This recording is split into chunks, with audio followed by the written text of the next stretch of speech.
Confesar que tengo una alta opinión tanto de Penélope Cruz como de Salma Hayek, ¿ah?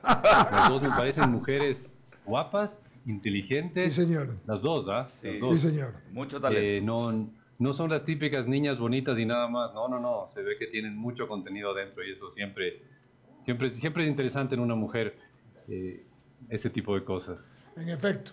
Vamos a comenzar esta entrevista con el licenciado Javier Segarra Torres. Javier, por favor, arranque usted con Vicente Albornoz. Sigue Ramiro, Alberto y cierro yo, por favor. Gracias, Eduardo, y buenos días, economista. La verdad, un gusto tenerlo en vía plataforma.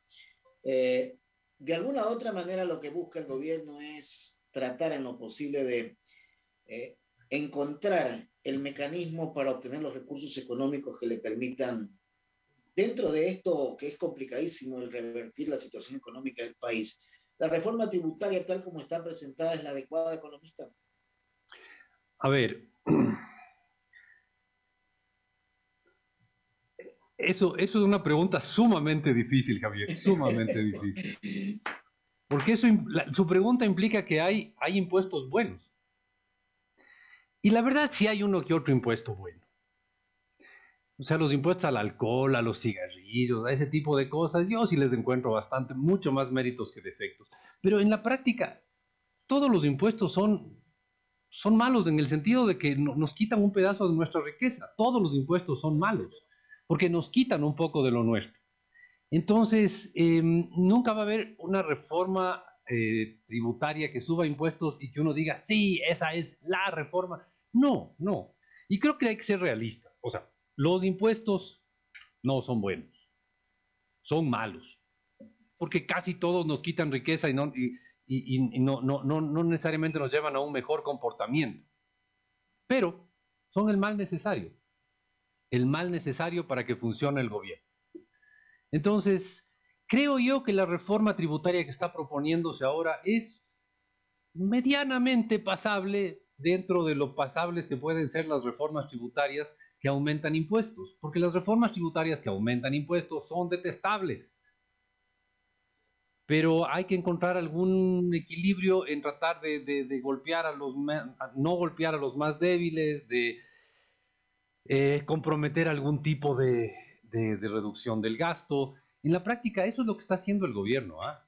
El gobierno está comprometiéndose a reducir el gasto. Verá, el compromiso del gobierno es a reducir el gasto, a reducir el gasto en $3 por cada dólar adicional de impuestos que consiga. Entonces, es un montón lo que está proponiendo el gobierno. $3 de reducción de gasto por cada dólar adicional de impuestos. Al mismo tiempo, está tratando de no golpear a los más débiles, a los más vulnerables. Está tratando de ponernos impuestos a los que tenemos un ingreso de más de $2,000 al mes. Eso nos cae, eso es tan agradable, yo decía en un artículo en el periódico, como encontrarse con un agua mala en el Océano Pacífico. Claro, obviamente que le cobren a uno más impuestos es antipático. Y finalmente quiere cobrarles impuestos a las personas que tienen patrimonios grandes. Agradable, no. Necesario, sí. Adecuado, pues sí, yo creo que sí. Dentro de lo que se puede hacer es una reforma bastante bien armada dentro de lo que se puede hacer, dentro de la complicadísima situación que tiene el país, el mundo. Es una situación bien complicada, ¿no? Entonces, ¿qué le diré? Es un mal necesario relativamente bien armado. Pero de alguna u otra manera reducir el gasto de inversión, me imagino. No, de Eso todo. no impide, de todo, ok. Y en el tema de inversión, reducirlo, eso no significa no generar mayor dinamismo en la economía e inclusive hasta para generar empleo, como en el caso del sector de la obra pública, las carreteras, hospitales, no sé, ¿no? Pero eso también disminuye eso. Entonces, ¿cómo reactivamos? A ver, vamos poco a poco. Sería ideal, en una época de crisis, aumentar el gasto público. Eso es lo ideal. Eso es indiscutible. El problema es que para aumentar el gasto público usted necesita tener plata para gastar. Y resulta que el Ecuador se gastó hasta el último centavo que tenía y se endeudó hasta los dientes cuando sí teníamos plata, cuando no estábamos en crisis. Entonces, ahora que sí estamos en crisis y no tenemos plata, no hay cómo aumentar el gasto. Y eso es una tragedia. Y no lo digo de manera figurada, ¿eh? Es una tragedia el pensar que no podemos aumentar el gasto. Entonces, ¿qué podemos hacer? No nos queda más que buscar el mal menor. Y el mal menor es aumentar impuestos tratando de al mismo tiempo disminuir el gasto. Eso el maestro Keynes nos diría que está completamente equivocado. Claro, y está equivocado. El problema es que no hay otra alternativa.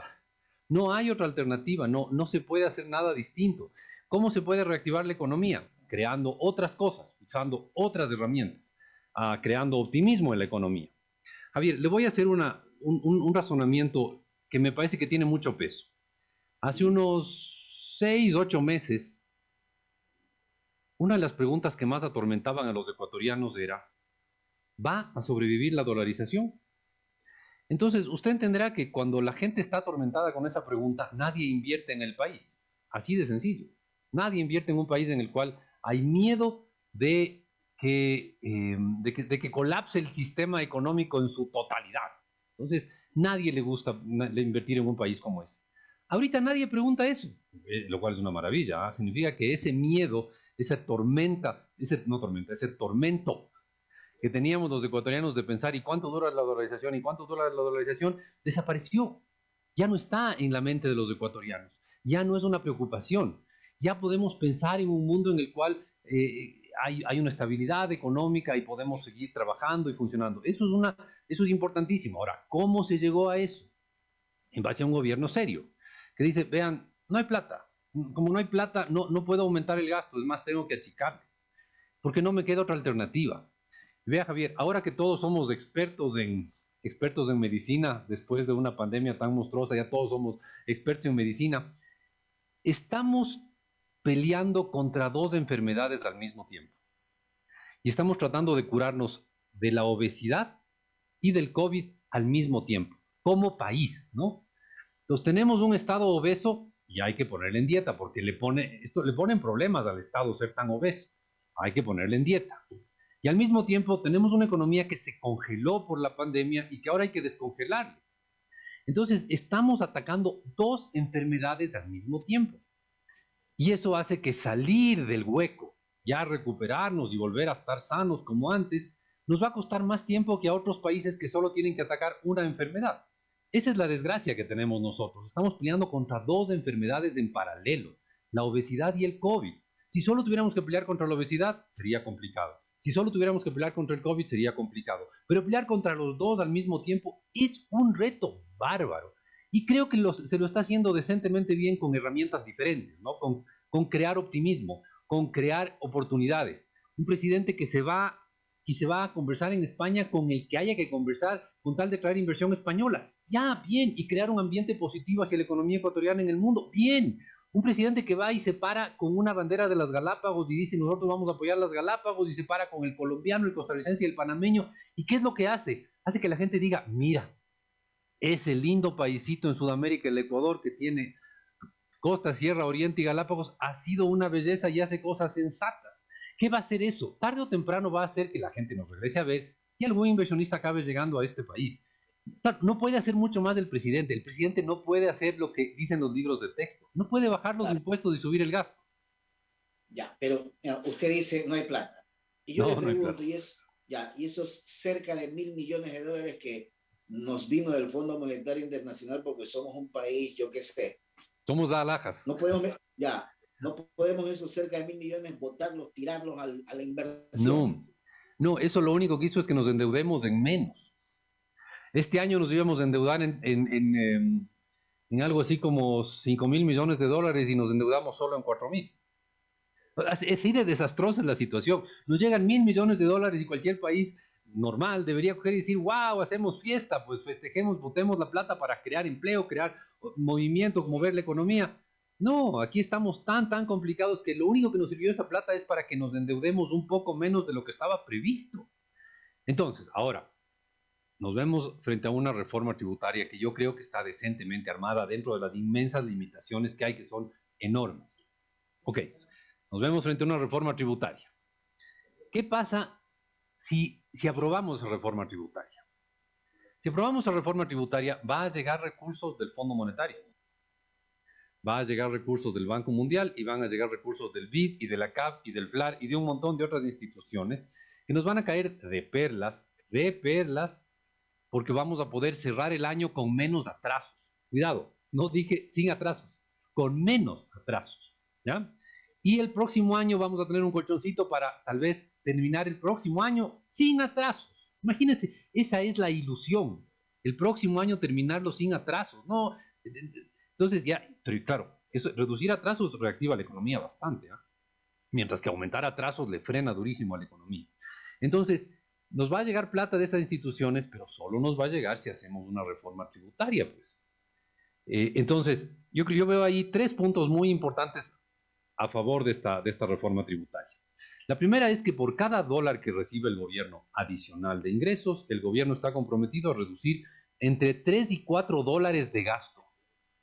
O sea, que hay una relación 3 a 1 o 4 a 1 del esfuerzo de los ecuatorianos versus el esfuerzo del gobierno. A mí me parece interesante esa propuesta.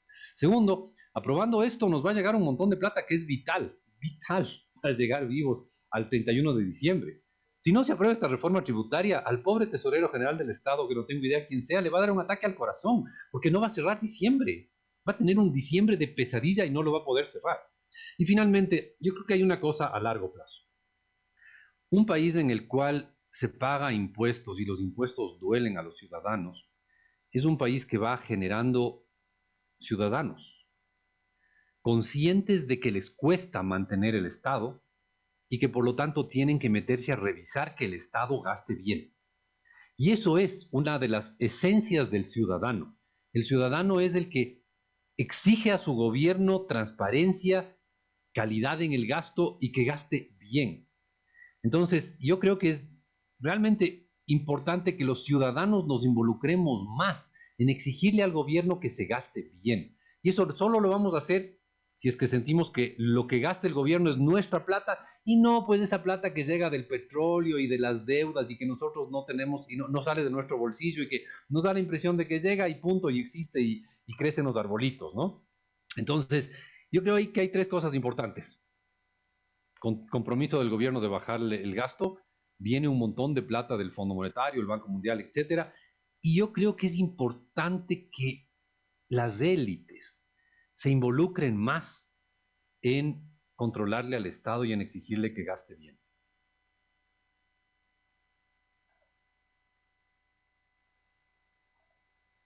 Estamos conversando con el economista Vicente Albornoz, temas económicos. Vicente, ¿cómo le va? ¿Nos escucha en este momento? Porque se congeló en algún momento la señal. No, perfectamente, le escucho, adelante. Ah, perfecto. Mire, su última parte me ha quedado dando vueltas en la cabeza. Obligar a las élites a controlar que el Estado gaste bien. Parece que esto no fuera mucho, pero es el meollo del tema. Porque muchas élites y muchas empresas privadas dependen del mal gasto del sector estatal. Entonces es una labor titánica hacer que estas empresas que son inviables, que viven de la política y de los contactos políticos y que su único negocio es hacer el negocio donde no hay y crearlo y crear necesidades inexistentes dentro del Estado para ellos satisfacerlos. Más que un tema económico, es un tema moral. A ver, estoy de acuerdo. Hay mucha gente rica que vive gracias al Estado y al que no le interesa que el Estado se achique. Eso es verdad. Eso es verdad. Y eso es un tema que solo vamos a pelear toda la gente que ganamos más de $2,000, a los cuales me atreví a llamarles la élite, pero porque es al final a los que nos va a golpear esta reforma tributaria. Solo vamos a pelear contra esa gente que extrae, que son vampiros que le extraen sangre al Estado por poco. Dejen de hacerlo el rato en que sintamos que es nuestro dinero el que les están llevando ellos. Mire, yo no digo que esto es un tema que va a resolver los problemas del Ecuador mañana o pasado o el próximo año o en el 2023. Creo que es un tema de larga duración. Tenemos que involucrarnos más en la política, en el Estado, en el manejo del Estado, todos aquellos que algo tenemos que decir, que algo tenemos que sufrir cuando el Estado maneja mal la plata. Pero si lo opuesto sería tener un gobierno que vive de las rentas petroleras, que vive de endeudarse y que nos da todo gratis. Entonces nos da todo gratis, pero es de mala calidad y se roban la mitad de la plata. Pero a mí qué me importa, porque no es mi plata la que está financiando eso. Mientras que si son mis impuestos los que están financiando ese mal gasto, ahí sí me duele. Y ahí se va creando la actitud del ciudadano que se involucra en la cosa pública y que piensa mejor en quién debe elegir y que piensa mejor en cómo puede aportar y que piensa mejor en cómo debe controlar. Es la diferencia entre el ciudadano y el súbdito. El súbdito recibe, ¿no? Al súbdito le llega la plata del petróleo, la plata de la deuda del gobierno y la plata que pagan otros, y recibe y dice gracias y no se queja nunca. El ciudadano es el que forma parte de la sociedad y forma parte de la búsqueda de un gobierno más eficiente, que con la misma plata lo haga mejor. Y eso es lo que tenemos que pelear todos. Pero para darle forma a esta idea, Vicente, que en verdad me parece propositiva y proactiva, ¿cómo se puede hacer? ¿Dónde se pueden ver aquellos rubros? Y solo quiero decir algo que se me ocurre. Por ejemplo, a usted le queda plata para capacitación en algún ministerio y se inventan algún seminario en algún lugar del país para poder gastar esa plata de un seminario que no necesitan, en vez de guardar eso o devolverlo a la cuenta única donde sí se necesita para pagar, por ejemplo, insumos de medicinas para los hospitales públicos. Entonces, en ese despropósito de gastar en lo que no necesitas porque está dentro del presupuesto versus devolverlo a un presupuesto para gastar donde ya se consumió, en donde sí se demandó y se necesitó, como medicinas, ¿cómo se lo puede hacer? Porque ahí está el meollo de los vasos comunicantes en base a las necesidades comunes. Correcto. Estoy 100% de acuerdo. ¿Cómo hacer?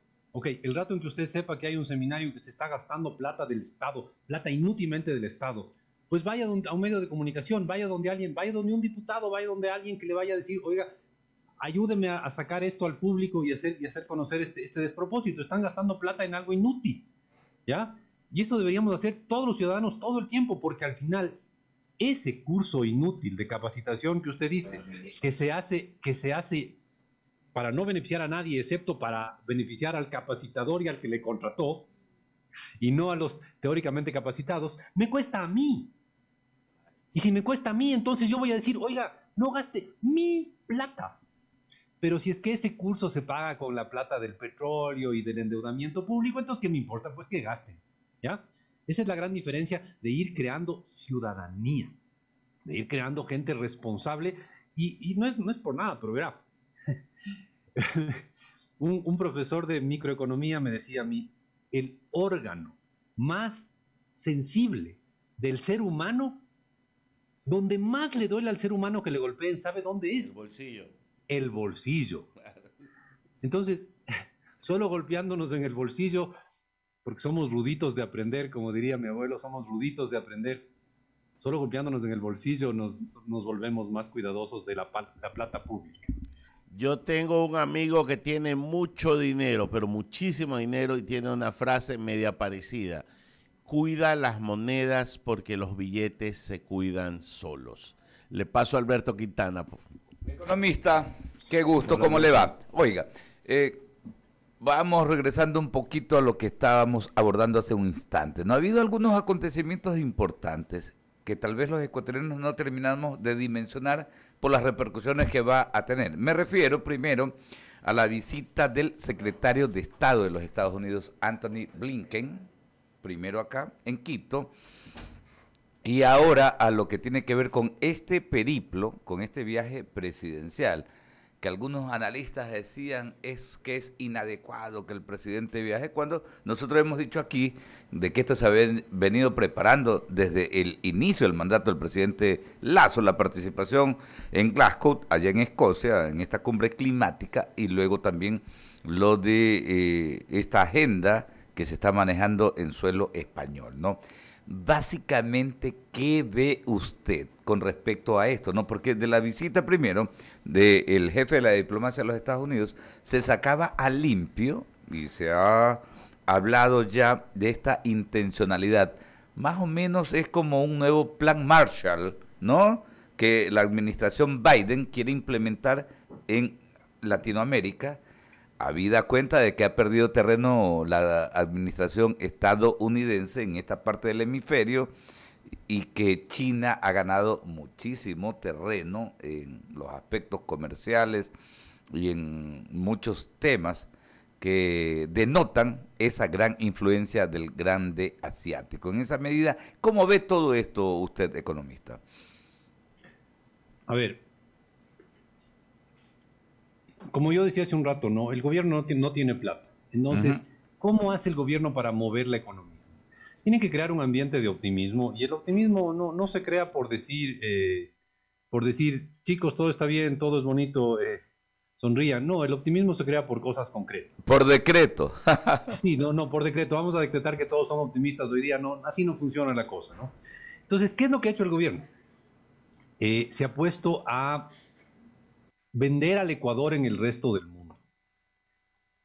Entonces, nos vende ante los Estados Unidos. ¿Y qué es lo que hace el gobierno?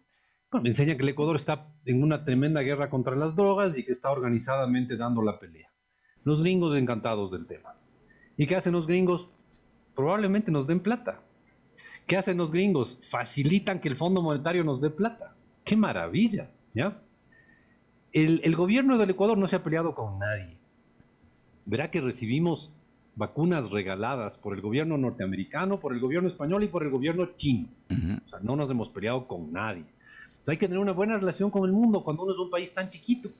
No se olvide que la economía ecuatoriana es 1/1000 de la economía mundial. 1/1000 de la economía mundial. Entonces, hay que llevarnos bien con todos los otros porque son grandotes en relación a nuestro tamaño.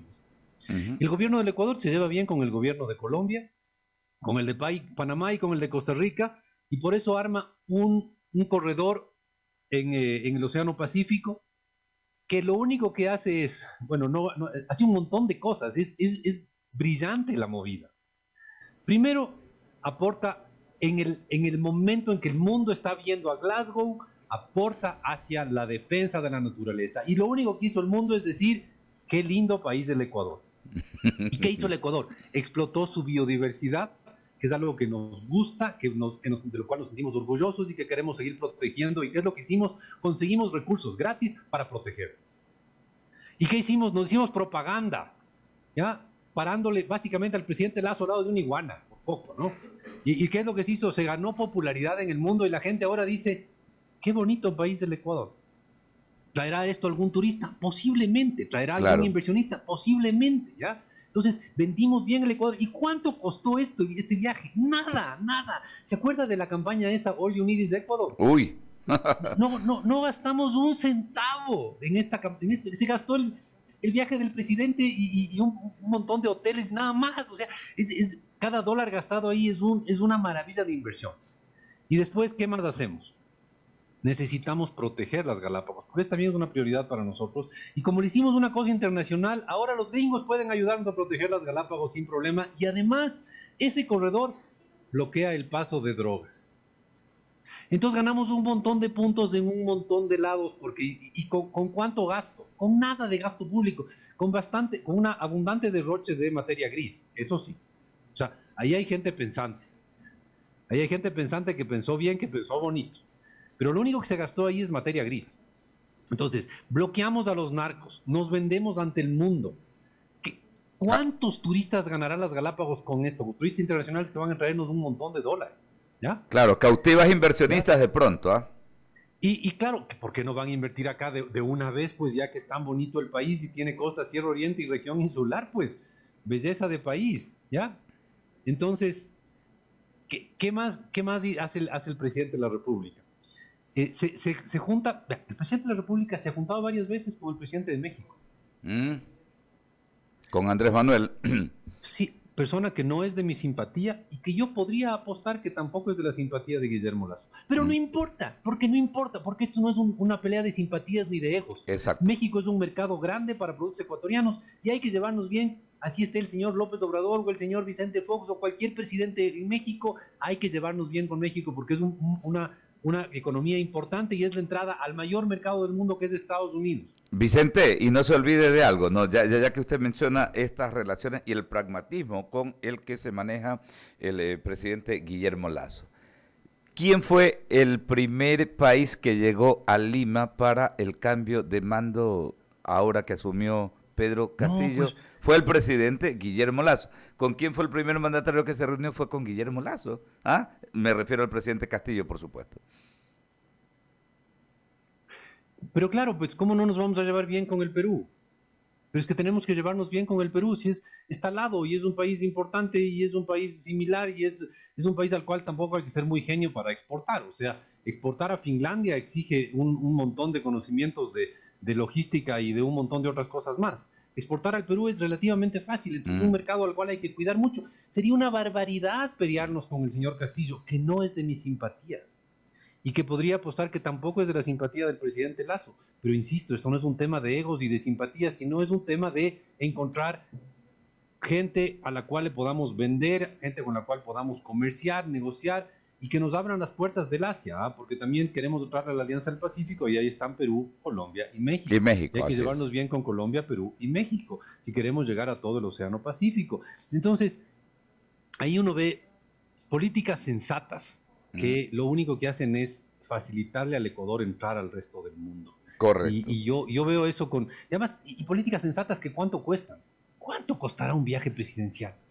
$20,000, $30,000, no sé, me estoy inventando una cifra altísima, ¿ya? Claro. $30,000. Y a cambio de eso, ¿qué obtenemos? Un montón de No. publicidad. ¿Sabe qué Y después va el presidente y habla en Madrid y se hace amigo de todos los... Y habla con el Partido Socialista Obrero Español de España y habla con el Partido Popular de España. ¿Y qué importa?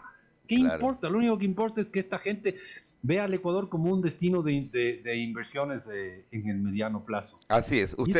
Eso son las pocas herramientas que le quedan al gobierno para reactivar la economía. ¿Eh? No hay plata, pero hay cerebro. Usted lo dice y nosotros lo reafirmamos. Es increíble el alcance, ¿no? Y yo vuelvo a repetir aquello que decía hace un momento, ¿no? El hecho de que se cuestionaba el viaje. No es que en momentos en que hay protesta social, y yo decía, caramba, pero imagínese que en un espacio, ¿no? Allá en Escocia, en Glasgow, justamente poderse reunir con tantos líderes políticos, ¿no? Arrancando el presidente Biden, el presidente Emmanuel Macron de Francia, el primer ministro Boris Johnson del Reino Unido, el primer ministro de Canadá Justin Trudeau, qué sé yo, Angela Merkel, tantos líderes mundiales, claro, líderes políticos, líderes empresariales. Oiga, en un solo espacio, usted ya mencionaba, ¿no? Los presidentes de Panamá, de Colombia, de Costa Rica para afianzar este corredor acá en el Pacífico, en fin, no, es increíble lo que se ha logrado con poca inversión y reafirmamos también aquello, ¿no? A diferencia de lo que ocurría en los gobiernos anteriores, no es la tremenda comitiva de que iba alguien para cargarle la cartera a la ministra de aquí, al funcionario de acá, ¿no? Sino que va con... en eso es increíble lo del presidente Lasso y es resaltable, ¿no? El hecho de que él es bastante austero, ¿no? No es plata de él. Bueno, a ver, verá. Sí. Lasso era una persona de clase media, con las justas. Ajá. Y fue una persona que trabajó desde muy niño y fue ganando plata. Él sabe cuidar los centavos. Eso. A eso me refería. Claro, es que no es una persona a la cual de golpe le llegó millones de dólares. Exacto. Porque le siguió un juicio al Banco del Pichincha como a Rafael Correa. No, pues él se ganó cada centavo sudando. Y él sabe lo que vale cada centavo. Entonces, no me sorprende que sea un tipo cuidadoso de la plata. Me parece lógico. Claro, sí. Súper austero. Pero insisto, sí, está bien. Y los países tienen que manejarse de forma austera y eso es lo que debería haber hecho el Ecuador siempre. Y más bien, es trágico que durante tanto tiempo tuvimos tanta plata del petróleo que nos olvidamos que la plata del gobierno es nuestra plata. Así es, Vicente. Eduardo. Gusto de saludarte. Buenos días. Estaba escuchando atentamente y estaba en la sala de redacción y te escuchaba. No se hizo, pues, y no se hizo, no se guardó. Y me acuerdo de David Ricardo probablemente en esto no se tomaron las precauciones, pero el Ecuador se acostumbró a un estado de bienestar, Vicente. Entonces, apretar a la gente la molesta, y el problema es que no es una empresa privada donde tú puedes hablar y decir, bueno, esto se va a hacer y hasta acabamos. Se trata de que hay actores, sobre todo políticos, e inmediatamente partidistas, más que políticos partidistas, que enseguida comienzan a querer desestabilizar. Y cuando tú y yo sabemos, y la audiencia que nos ve y nos escucha, aquí en 99 en el diálogo, sabe, Vicente, que no es solamente desestabilizar, sino que quieren es votar al gobierno para poner a quien ellos quieran, para que los que ellos quieran hagan lo que ellos desean, o sea, sigan sus órdenes. Entonces, y sobre todo les exoneren de las feas penas de cárcel a las cuales se les ha impuesto. En efecto, y quieren hacerlo porque quieren hacerlo, si no quieren votar a todo el mundo, ¿no, Vicente? Mira esa barbaridad que dijo un asambleísta, que quieren votar a la superintendente. 5 juicios políticos, sencillamente porque ellos quieren dominar el tema para que ellos poder hacer lo que ellos les dé la gana. O sea, no hay institucionalidad. Y esto es un mal del Ecuador endémico, Vicente. Esa es mi conclusión, ¿no te parece? A ver, yo estoy de acuerdo.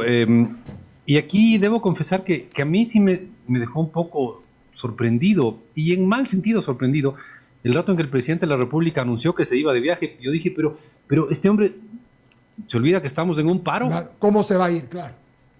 Pero no, primero, el paro fue un desastre. Fue un desastre. Un desastre absoluto. Y segundo, claro, tenía guardado bajo la manga el presidente este tema de la COP26, de Glasgow, de la cumbre del clima. Y obviamente hubiera sido una monstruosidad que el hombre no se vaya, pues. Hubiera sido una monstruosidad. Y fue un éxito para el país. Yo estoy realmente orgulloso del éxito para el país. Igualmente. De cómo nos vendimos allá. Sí, señor. En serio. Me encantaría ver un cálculo de cuánto costó ese viaje. Claro. No en horas, hombre, ni en neuronas, sino en dólares. Haber sido baratísimo, ¿no? Claro. Entonces, ahí me vuelve a la mente todo el feo recuerdo de las huelgas, ¿no? Y en la paralización del 26, que al final fue un desastre. Y creo que los ecuatorianos estamos empezando a tomar conciencia de lo que tú decías, ¿no? Es un grupo de gente que lo que quiere es desestabilizar la institucionalidad que se ha creado, que no es nada despreciable, Sí, señor. para obtener un montón de perdones y de amnistías y de cambios de sentencias, ¿no? Esa es la cosa. Gente que lo que quiere es quedar impune de actos de corrupción. Yo no me lo explico de otra manera, y creo que los ecuatorianos sí nos damos cuenta de eso.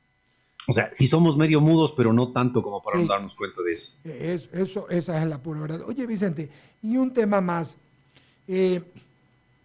¿Cómo ves el año pasado? Yo me recuerdo cuando hablábamos, con el favor de Dios hemos logrado pasar la pandemia el año pasado, Vicente, y hablábamos, y te comentaba que Fausto Ortiz, creo que estuvimos aquí con Fausto Ortiz alguna vez, y nos decía que el año que viene, que este año iba a ser mejor que el año pasado. ¿Juzgas que el año que viene va a ser mejor todavía? Sí, pero no va a ser el paraíso terrenal. Va a ser mejor que este año, pero de ahí a que todos nuestros problemas se solucionen, no. Y esto, insisto, creo que el símil de la comorbilidad, vean la palabra culta que me aprendí hace poco, la comorbilidad, cuando hay 2 enfermedades al mismo tiempo. El símil de la comorbilidad, de pelear contra la obesidad y contra el COVID al mismo tiempo, es durísimo. Entonces, creo que estamos en un proceso de mejora, pero no, falta bastante para poder decir, ya todo está arreglado, tranquilo, sigan. No, falta largo. Y va a ser un trabajo no de este gobierno, va a ser un trabajo al menos del próximo gobierno también, si no es de los 2 próximos gobiernos. Pero yo sí auguro un mejor año 2022, y lo que ha pasado en los últimos 2 semanas, desde la huelga la huelga que fue un desastre, el desastre de la huelga, el viaje del presidente y el que la Asamblea Nacional